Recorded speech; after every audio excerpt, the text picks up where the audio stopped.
তারেক রহমানকে নিয়ে ষড়যন্ত্র ও কটূক্তির প্রতিবাদে শেরপুরে বিক্ষোভ মিছিল ও সমাবেশ করেছে জেলা যুবদল।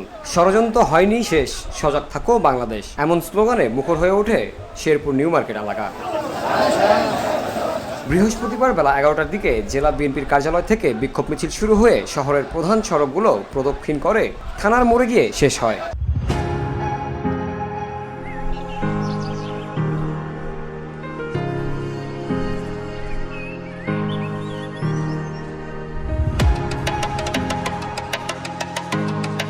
পরে থানার মোড়ে অনুষ্ঠিত সমাবেশে সভাপতিত্ব করেন জেলা যুবদলের সভাপতি ও বিএনপির যুগ্ম আহ্বায়ক মোহাম্মদ শফিকুল ইসলাম মাসুদ। সঞ্চালনায় ছিলেন শ্রীবর্দী উপজেলা যুবদলের আহ্বায়ক আবু রায়হান আল বিরুনি।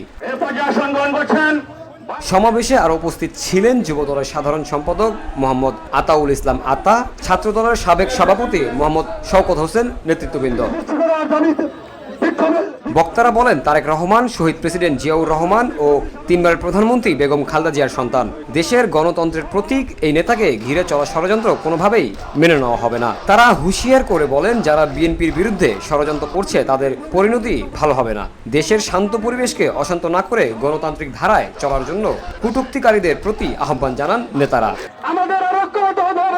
আমাদের দেশে তারেক রহমান যখন আমাদের ডাক দিবে তখন আমাদের ঘরে থাকার সময় নাই, তখন আমাদের দেশে সন্ত্রাসী নৈরাজ্য পরিস্থিতি সৃষ্টি করার দাবিতে আজকে আমাদের এই কেন্দ্র ঘোষিত বিক্ষোভ কর্মসূচি রয়েছেন শেরপুর জেলা যুবদলের বিপ্লবী সাধারণ সম্পাদক জনাব আতাউল ইসলাম আতা সহ জেলা, থানা, শহর, ইউনিয়ন ওয়ার্ডের বিভিন্ন পর্যায়ের নেতৃবৃন্দ এবং প্রাণপ্রিয় শেরপুরবাসী সকলকে সংগ্রামী সালাম, আসসালামু আলাইকুম।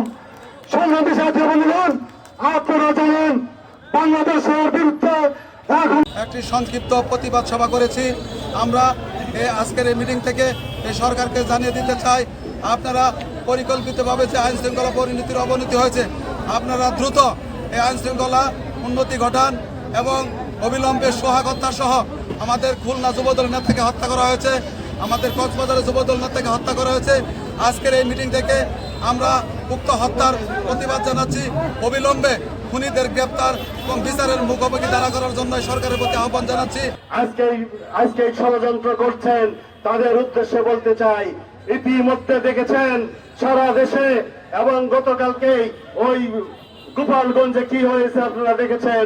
ফেসিবাদরা মাথা চারা দিয়ে উঠতেছেন। আজকে যারা আমরা এই ফেসিবাদ বিরোধী আন্দোলন করেছি, আমরা যদি ঐক্যবদ্ধ না থাকি, গণতন্ত্র যদি প্রতিষ্ঠা করতে না পারি, ভোটের মাধ্যমে জনগণের সরকার যদি প্রতিষ্ঠা করতে না পারি, এই ষড়যন্ত্র থামবে না। শেরপুরে যুবদলের এই বিক্ষোভ মিছিল ও সমাবেশ শান্তিপূর্ণভাবে শেষ হলেও রাজনৈতিক উত্তাপ বাড়ছে বলে মনে করছেন বিশ্লেষকরা। নেতাকর্মীদের এমন কর্মসূচি আগামী দিনগুলোতে আরও জোরদার হবে বলে আশঙ্কা করা হচ্ছে। VOD Bangla news desk.